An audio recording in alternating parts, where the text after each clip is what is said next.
Moje misli i prva saznanja rodila su se ovdje između Kamenika, Komova, Prokletija i Durmitora. Kasnije sam ih neprekidno pronalazio širom svijeta. Nikada pronađene do kraja, stalno su se vraćale Crnoj Gori. Osjećao sam da svijetom nosim teret rođenja, teret Crne Gore. Nositi neprekidno u sebi Crnu Goru znači i dar i prokletstvo. Crna Gora je i morska pjena i snježna prašina, igra kamenih litica i sunovrat potoka, grohot bitaka i pijanstvo ratova.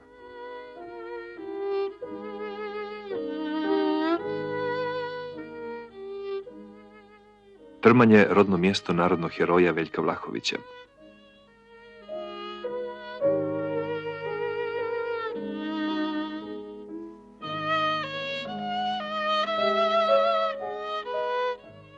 Ponosni smo za to što iz našega sela ponikao jedan veliki čovjek, jedan velikan, revolucionar naše Jugoslavije, Veljko Vlahović.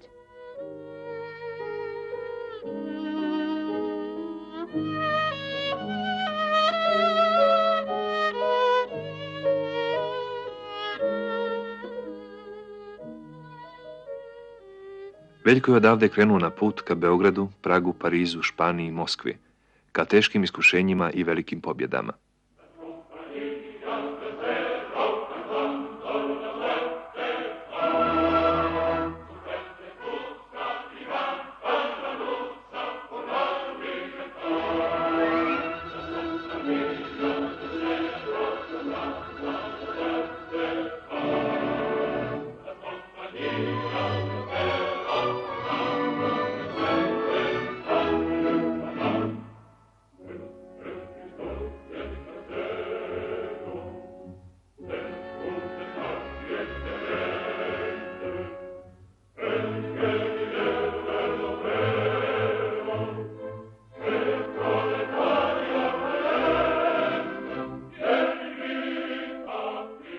Španija je ostala kao primjer velikog izraza međunarodne solidarnosti. Mislim da posle Parijske komune to je jedan od najsvetlijih primjera solidarnosti progresivnog čovječanstva sa borbom jednog naroda.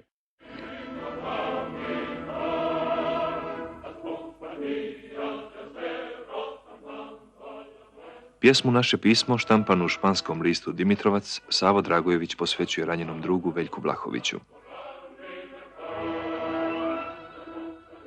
Ti ležiš u bolnici u dalekoj bratskoj zemlji pod toplim nebom Mediterana i misliš na uzorane njive u tvom selu koje se jutrom dime kao plava jezera.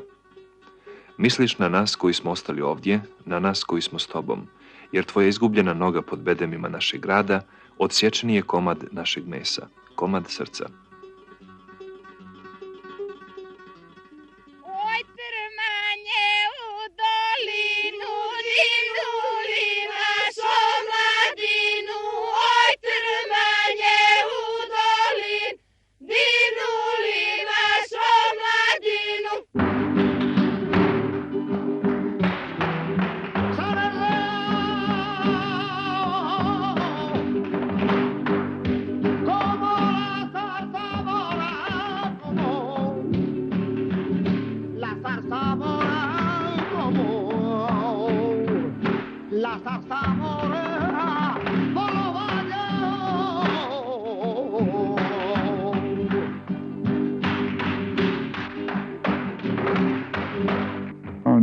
Nije samo parče vremena u životu onih koji su se na njenom tlu borili.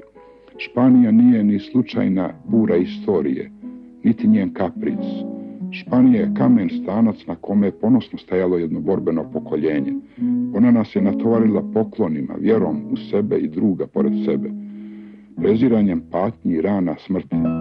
Španija nije za nas pamćenje koja polako pokriva veo zaborava. Nije ni melanholija mladalačke ljubavi.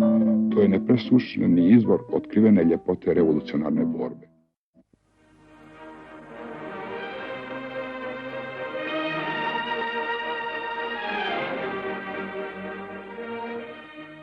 U toku Narodno-oslobodilačkog rata Veljko Vlahović gradi veličanstvenu epizodu borbe za širenje istine o Jugoslovenskoj revoluciji. U Moskvi pokreće radio stanicu Slobodna Jugoslavija koja u teškim prilikama razobličava izbjegličku vladu i četnike Draže Mihajlovića.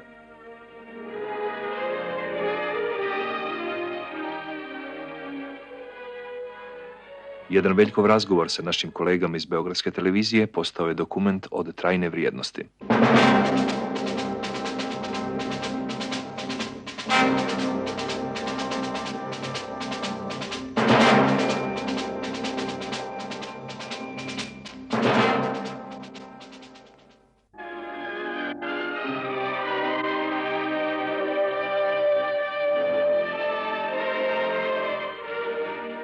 Kao što je preko Slobodne Jugoslavije širio istinu o narodno-oslobodilačkoj borbi, tako je kasnije sa istim žarom i bogatijim iskustvom revolucionara i marksiste tragao za istinskim vrijednostima samoupravljanja.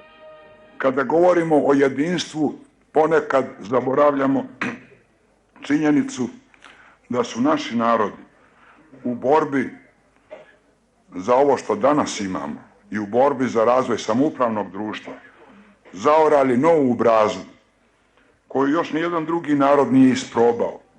Time smo otvorili veliki broj novih pitanja i svjesno natovarili na leđa nova, ni malo laka revolucionarna bremena. Radi se u stvari o neprekidnom suočavanju sa novim zahtjevima i problemima društvene prakse i misli.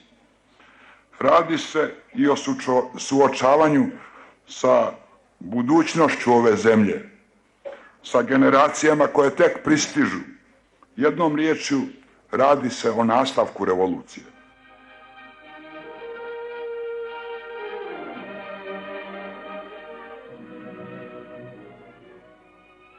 Veljkov 60. rođendan predstavlja jedan od najljepših trenutaka u njegovom životu. Veoma mi je drago što mogu danas u prisustvu svih nas ovdje u ime Saveza komunista Jugoslavije i naroda Jugoslavije da ti predam o najviše odlikovanje kao simbolički znak za tvoj dugogodišnji revolucionarni rat. Ti si utkao u našu revoluciju i u rezultate naše revolucije čitav svoj život. Ja mogu da kažem da se mi svi slažemo, u ime svih vas mogu da kažem, da je i to zaslužio si, dragi moji druže Veljko, ti. Nesebično si radio, čitav svoj život si dao i ja ti dajem ovaj visoki orden u ime naroda Jugoslavije.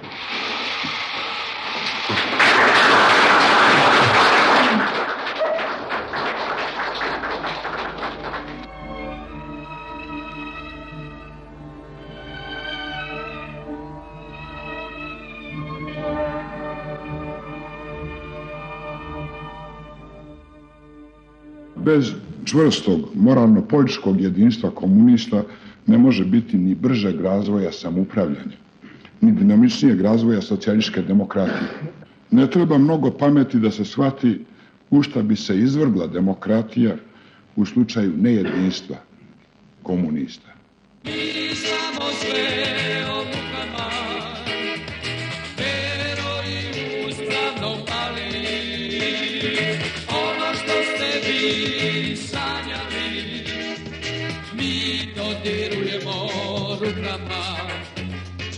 Ličnost i djelo Veljka Vlahovića nastavljaju da žive u nama. Titogradski univerzitet Veljko Vlahović. Među 20.000 studenata najbolja je Vesna Karadžić sa prosječnom ocjenom 10. Uspomena na druga Veljka toplo i snažno živi u mladima. Omladina, posebno studentska, je u njemu imala velikog i iskrenog prijatelja koga je veoma voljela i cijenila. Druga Veljka sa omladinom vezuje dugogodišnje drugarstva. Bio je legenda predratnog naprednog studentskog pokreta. Kao student omladinac se uključio u komunistički pokret i na sebi svojstven način sa omladinom ostao vezan do kraja života. Mnogo je pisao i diskutovao o mladima. Bio je jedan od najdoslednijih tumača omladinskih potreba i htjenja. Njegovi stavovi o mjestu i ulozi mladih u društvu bili su otvoreni i jasni, a razmišljanja o problemima mladih generacija puna sjajnih ideja i zapažanja. Govorio je: uvriježila se krilatica da je omladina naša budućnost. Međutim, zaboravljamo ili podcjenjujemo činjenicu da je omladina stvarnost, sadašnjost i da toj stvarnosti i toj omladini treba da poklonimo daleko veću pažnju. Mladi su ga uvijek sa interesovanjem i pažnjom slušali.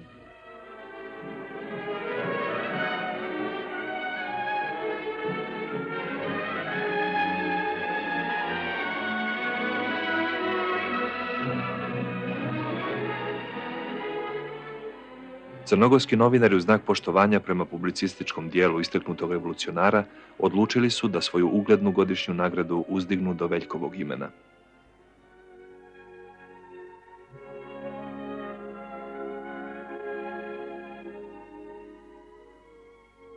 Crna Gora je i morska pjena i snježna prašina, igra kamenih litica i sunovrat potoka, grohot bitaka i pijanstvo ratova.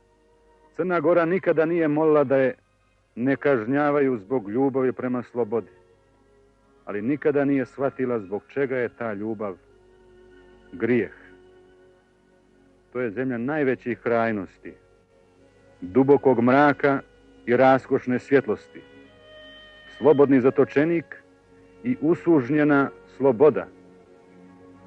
To je nikada napisana istorija u kojoj su ljudi vjekovima plakali kriomice i svoje i tuđe suze. Crna Gora je država koja nije znala za državne granice, kao što nije znala za granice između života i smrti. Ona je trpeza siromaštva, tuga napuštenog ognjišta, nemirna vječnost, majka koja je djecu tjerala ispod svojih skuta i zbog toga čupala raspuštene kose. Njene su planine ljute i vesele, tužne i raspjevane. Ona je vječito otvoreni prozor slobode koja neprekidno nosi raskinute lance ropstva, stalno u ranama koje ispira kapljicama rose.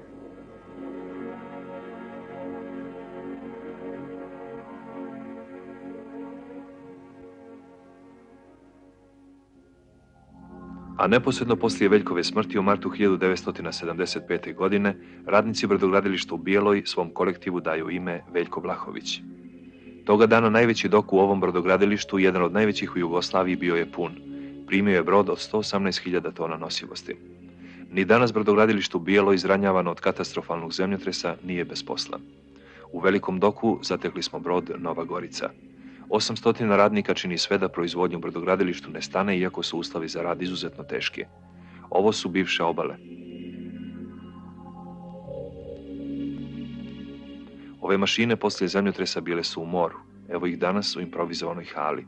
Radi se na njima. Ova hala prema objektivnoj procjeni trebalo je da bude označena sa 2 žute linije.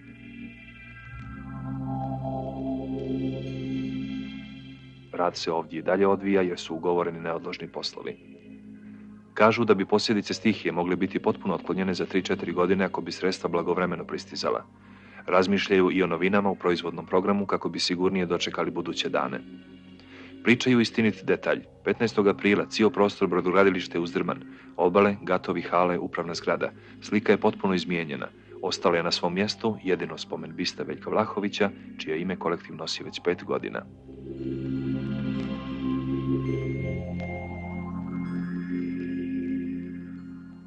Akademski vajar Vukosav Bojović govori nam o svom umjetničkom, stvaralačkom druženju sa likom Veljka Vlahovića.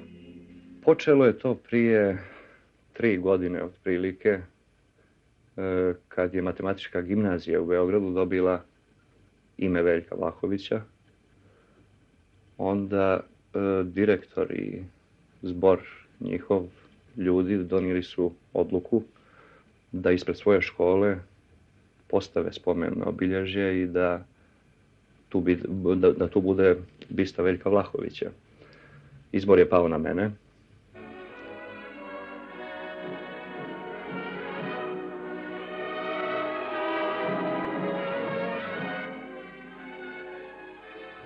Ovo je trenutno jedna verzija na kojoj radim. Nije to ništa definitivno. Nameravam da napravim skicu za cijelu figuru.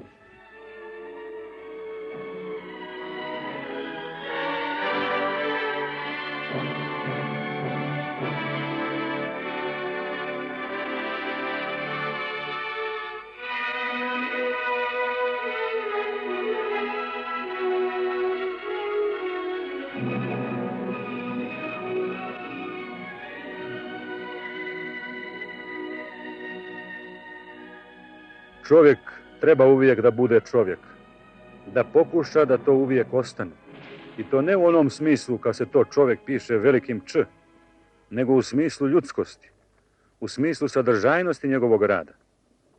Ne biti malodušan, vjerovati u sebe, ali nikada ne pretpostavljati sebe drugima.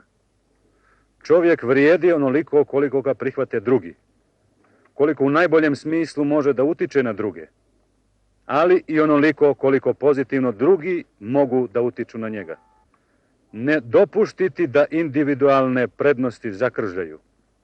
Razvijati ih i biti otvoren prema sredini koja te vrijednosti može da oplemeni, obogati i da onda zajedno s ljudskim vrijednostima drugih prerastu u društvene vrijednosti. Te se vrijednosti u svakoj etapi života i borbe ispoljavaju u drugoj formi, na drugi način. Moji djedovi su to ispoljavali na način koji je diktiralo njihovo vrijeme, ali su se borili da budu ljudi svoga vremena, da budu s njim u korak, ako možda nijesu mogli da prednjače, onda da ne zaostanu. Moja generacija je imala isti zadatak i to je u stvari najteži zadatak, shvatiti svoje vrijeme. Ja se ustručavam da na osnovu vlastitog iskustva dajem bilo kome neke pouke i da iznosim neka naravučenija mlađoj generaciji. Ali osnovno je osjetiti duh vremena. Za mene je najvažnije u našim sadašnjim prilikama da i stariji i mlađi na jedan adekvatan način više razotkrijemo osjećanja i potrebe mladih generacija i da shvatimo zadatke mladih ljudi u zajedničkoj borbi za samoupravljanje. I značajno je pitanje kako će teret samoupravljanja ponijeti mlađa generacija na svojim plećima. Ta bitka za oslobođenje radničke klase i rada stoji pred svim mladim generacijama u svijetu. Istorija nam je ovdje u Jugoslaviji to breme prvima natovarila na pleća i nedvosmisleno je jasno da će to teško breme mlađe generacije morati sve više da prihvate i da ga mnogo ozbiljnije ponesu. Sva filozofija borbe sadržana je u tom zadatku. Kako nositi i kako razrešavati probleme samoupravljanja. To znači biti u svom vremenu.